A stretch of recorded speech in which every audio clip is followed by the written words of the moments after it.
Pemirsa, sebagian tokoh hukum justru masa pesimis KPK bisa menuntaskan kasus sumber waras. Padahal proses pembelian lahan sumber waras patut diduga sudah melawan hukum.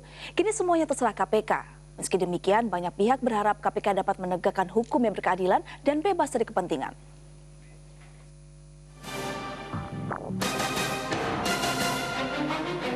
Satu persatu tokoh hukum yang selama ini dekat dengan KPK akhirnya angkat bicara. Mereka menilai KPK mengalami kesulitan menuntaskan kasus sumber waras.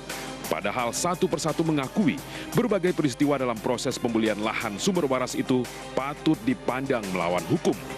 Contohnya adalah butir anggaran pembelian lahan sumber waras yang tidak pernah ada dalam APBD DKI Jakarta tahun 2014. Nomenklaturnya berbeda dengan diputuskan, kan berarti ada satu pemalsuan. Pemalsuan kan ada, itu adalah melawan hukum.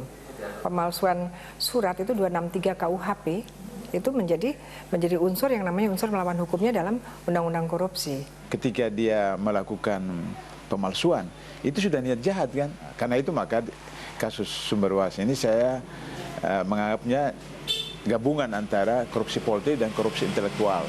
Begitu juga terkait pengesahan perubahan anggaran belanja daerah DKI Jakarta tahun 2014.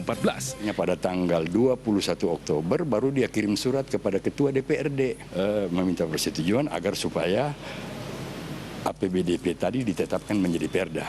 Karena Ketua DPRD itu partai penguasa, maka kemudian penguasa melindungi. Namun KPK tampaknya punya penjelasan sendiri. Akan diurut prosesnya bagaimana? Apakah itu prosesnya mulai dari proses penganggaran, misalnya kalau di daerah tentu pembahasan bersama DPRD sangat terbuka kemungkinan itu didalami lebih lanjut.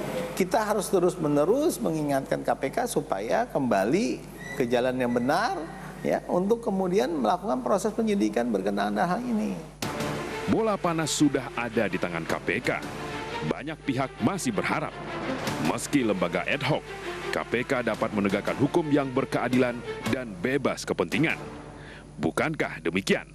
Ya, ada, jujur saja serahkan kepada Polri. Tim Liputan MNC Media melaporkan.